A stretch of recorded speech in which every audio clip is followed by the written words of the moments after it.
தாய்மார்களே, சகோதரிகளே, எங்களுடைய கணவன்மார் இது போன்ற பல பிரச்சனைகளோடும் பல சுமைகளோடும் வீட்டுக்கு வருவார்கள்.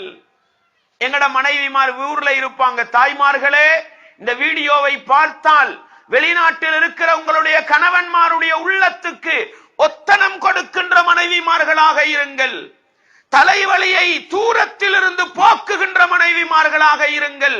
ஊரிலே நடக்கின்ற பலாய்களை எல்லாம், குடும்பத்தில் நடக்கின்ற பிரச்சனைகளை எல்லாம், பக்கத்து வீட்டு பிரச்சனைகளை எல்லாம் கணவனுடைய தலையிலே கொட்டி கொட்டி அவனை டென்ஷன் ஆக்கி விடாதீர்கள், அவனை குழப்பி விடாதீர்கள், அவனுடைய உள்ளத்தின் சுமையை கூட்டி விடாதீர்கள். அவன் ரூமுக்கு வந்து விட்டால் ஏதோ பொருளாதார நெருக்கடி, விருப்பத்தோடு ஒதுங்கி இருக்கிறோம்.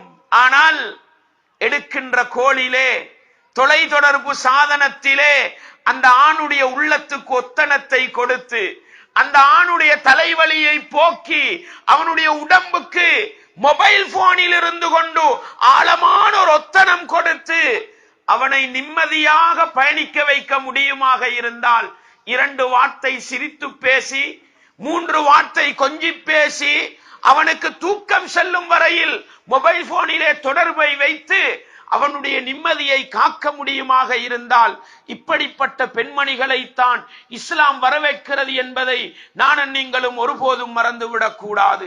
தாய்மார்களே, சகோதரிகளே, எனவே கணவன்மாரை புரிந்து கொள்ளுங்கள்.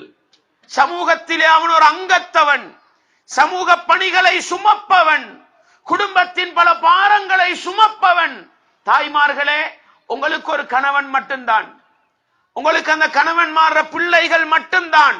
ஆனால் ஒரு ஆண்மகனை பொறுத்தவரையில் அவன் தாயை பார்க்கணும், அவன் தந்தைய பார்க்கணும், அவன் அக்கா தங்கச்ச பார்க்கணும், அவன் நானா தம்பிய பார்க்கணும். அவன் பள்ளி நிர்வாகியாக இருந்தால் நிர்வாகத்தை பார்க்க வேண்டும். ஒரு பாடசாலை நிர்வாகத்திலே இருந்தால் அந்த சமூகத்தை பார்க்க வேண்டும். அவன் ஒரு கம்பெனிக்கு பொறுப்பாக இருந்தால் அவனுக்கு கீழால் வேலை செய்கின்ற பல பேரை பார்க்க வேண்டும். இவ்வளவையும் செய்து கொண்டுதான், பல சுமைகளை சுமந்து கொண்டுதான் அவன் உங்களோடு வாழ வேண்டி இருக்கிறது. ஆனா உங்களுக்குள்ள ஒரே பிரச்சனை என்ன தெரியுமா? ஏண்ட கணவர் எனக்கு. அன்பார்ந்தவர்களே, உங்களோட கணவர் உங்களுக்கு தான். ஆனால் கணவனை புரிந்து கொள்ளுங்கள், கணவனுடைய சுமைகளை விளங்கிக் கொள்ளுங்கள்.